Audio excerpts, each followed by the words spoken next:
नमस्कार, आप देख रहे हैं भारत गूंज न्यूज। आज है 28 दिसंबर 2025, दिन रविवार। आइए जानते हैं आज की सबसे बड़ी खबरें। देश के करीब 22 राज्यों में ठंड अपने चरम पर पहुंच गई है। उत्तर भारत से लेकर मध्य भारत तक शीतलहर का असर साफ दिखाई दे रहा है। ठंड के कारण आम लोगों का जीवन सब प्रभावित हो रहा है। मध्य प्रदेश की बात करें तो प्रदेश के 25 से ज्यादा शहरों में न्यूनतम तापमान 10 डिग्री से नीचे चला गया है। गुरुवार रात को पचमढ़ी प्रदेश का सबसे ठंडा शहर रहा, जहाँ न्यूनतम तापमान 3.6 डिग्री सेल्सियस दर्ज किया गया। लगातार गिरते तापमान के कारण लोग अलाव जलाने को मजबूर हैं। बाजारों में गर्म कपड़ों की मांग बढ़ गई है। सुबह और रात में घर से निकलना मुश्किल हो गया है। जम्मू कश्मीर के प्रसिद्ध पर्यटन स्थल गुलमर्ग और सोनमर्ग में बर्फबारी के बाद पर्यटकों की संख्या में तेजी से इजाफा हुआ है। तापमान की बात करें तो श्रीनगर में 3 का तापमान 13 डिग्री, पहलगाम में 9 डिग्री, गुलमर्ग में सिर्फ 4 डिग्री सेल्सियस दर्ज किया गया है। जम्मू में दिन भर धूप रही, लेकिन सुबह और शाम घने कोहरे ने लोगों की परेशानी बढ़ा दी। यहाँ अधिकतम तापमान 20.8 और न्यूनतम 8.1 डिग्री रहा। मौसम विभाग ने चेतावनी जारी की है। अगले 2 दिनों तक ठंड और कोहरा लोगों को परेशान करेगा। इन राज्यों में घना कोहरा छाए रहने की संभावना जताई है। पंजाब, हरियाणा, उत्तर प्रदेश, राजस्थान, बिहार, मध्य प्रदेश। वहीं जम्मू कश्मीर और हिमाचल प्रदेश में शीतलहर और तेज होगी और ऊंचाई वाले इलाकों में हल्की बर्फबारी भी हो सकती है। मध्य प्रदेश के ग्वालियर, रीवा और सागर जबलपुर संभाग में घने कोहरे की वजह से कई ट्रेनें देरी से चल रही है। रेल यात्रियों को काफी परेशानी का सामना करना पड़ रहा है। मौसम विभाग का अनुमान है कि नए साल की शुरुआत भी कड़ाके की ठंड के साथ होगी। वीर बाल दिवस के मौके पर देश के 20 नैनीहालों को प्रधानमंत्री राष्ट्रीय बाल पुरस्कार से सम्मानित किया है। ये पुरस्कार साहसिक कार्य, खेल, विज्ञान, कला जैसे क्षेत्रों में शानदार योगदान के लिए दिए गए हैं।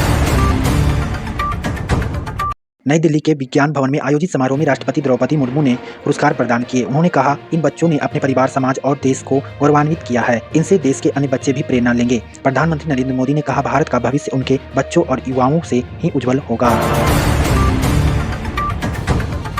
प्रधानमंत्री मोदी ने बच्चों से कहा, बड़े सपने देखें, कड़ी मेहनत करें, आत्मविश्वास कभी कमजोर न पड़ने दें। उन्होंने कहा कि जेन जी और जेन अल्फा ही विकसित भारत का आधार है।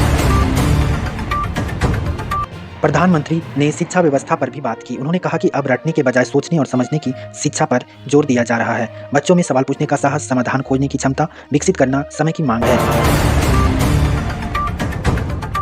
भारत ने बांग्लादेश में हिंदू और अन्य अल्पसंख्यक समुदाय पर हो रहे हमलों पर गहरी चिंता जताई है। विदेश मंत्रालय के प्रवक्ता रणधीर जायसवाल ने कहा है कि इन घटनाओं को मीडिया की अतिशयोक्ति या राजनीति मामला कहकर टाला नहीं जा सकता है। विदेश मंत्रालय के अनुसार अंतरिम सरकार का कार्यकाल में 2900 से ज्यादा हमले सामने आए हैं। इनमें हत्या, आगजनी, जमीन हड़पने की घटना शामिल हैं। भारत ने मांग की है कि दोषियों को सख्त सजा दी जाए। भारत ने कहा है कि वह बांग्लादेश में मुक्त, निष्पक्ष और समावेशी चुनाव का समर्थन करता है। भारत बांग्लादेश में शांति और स्थिरता चाहता है। नमामि गंगे योजना के तहत गंगा और उसकी सहायक नदियों के पानी और मिट्टी की जांच की जा रही है। यह जांच इसलिए की जा रही है ताकि पता चल सके कि प्रदूषण जलीय जीवों, वनस्पतियों, मानव जीवन के लिए कितना खतरनाक है। देहरादून स्थित भारतीय वन्यजीव संस्थान की टीमें बिहार में गंडक, सोन, कोसी, पुनपुन और गंगा से नमूने एकत्रित कर रही है। मार्च तक जांच पूरी कर रिपोर्ट जारी की जाएगी। सरकारी स्कूलों की योजनाओं में बड़ा फर्जीवाड़ा सामने आया है। 75% उपस्थिति वाले बच्चों की सूची में 20,000 से ज्यादा बच्चों के नाम और बैंक खाते मेल नहीं खा रहे हैं। विभाग ने स्कूलों से जवाब मांगा है। बिहार कर्मचारी चयन आयोग ने 3532 पंचायत सचिव पदों की भर्ती निकाली है। योग्यता 12वीं पास, कंप्यूटर ज्ञान। वेतनमान की बात करें तो 21,700 से 69,100 रुपये है।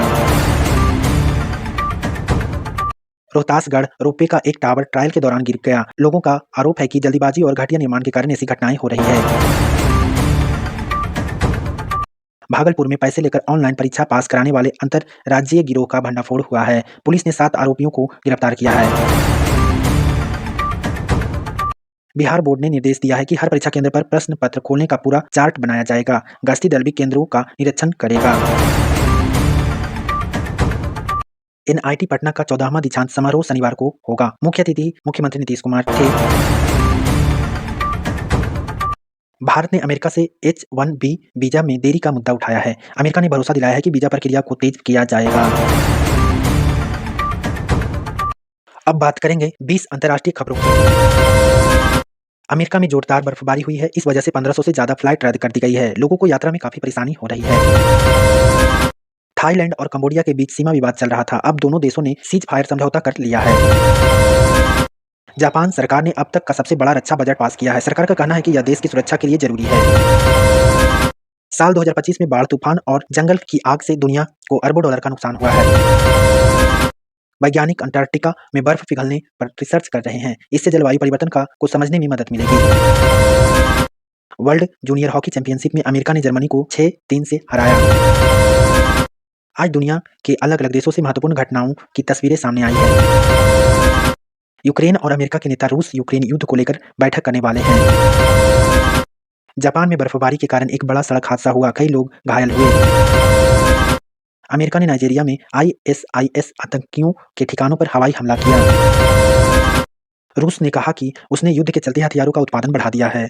नेक्स्ट, पेरिस मेट्रो में हमला हुआ, 3 लोग घायल हुए, आरोपी गिरफ्तार। अमेरिका में एक व्यक्ति ने अरबों रुपयों की लॉटरी जीती है। चीन ने बहुत तेज रफ्तार वाली ट्रेन बनाई है जो 700 किलोमीटर प्रति घंटे की स्पीड से चलेगी। बांग्लादेश में हिंदू समुदाय पर हमले की खबर अंतर्राष्ट्रीय स्तर पर चर्चा में है। अमेरिका के नए टैक्स नियमों से कई देशों के साथ व्यापार पर असर पड़ा है। महिला वर्ल्ड हैंडबॉल चैंपियनशिप में नॉर्वे ने खिताब जीता। आज के दिन इतिहास में कई बड़ी घटनाएं हुई थी। दुनिया में अब लोग खबरें मोबाइल और सोशल मीडिया से ज्यादा देख रहे हैं। दुनिया के शेयर बाजारों में आज मिला जुला असर देखने को मिला। अगर ये वीडियो आपको अच्छी लगी हो तो आप हमारे चैनल को सब्सक्राइब जरूर करें और वीडियो को लाइक करें। धन्यवाद।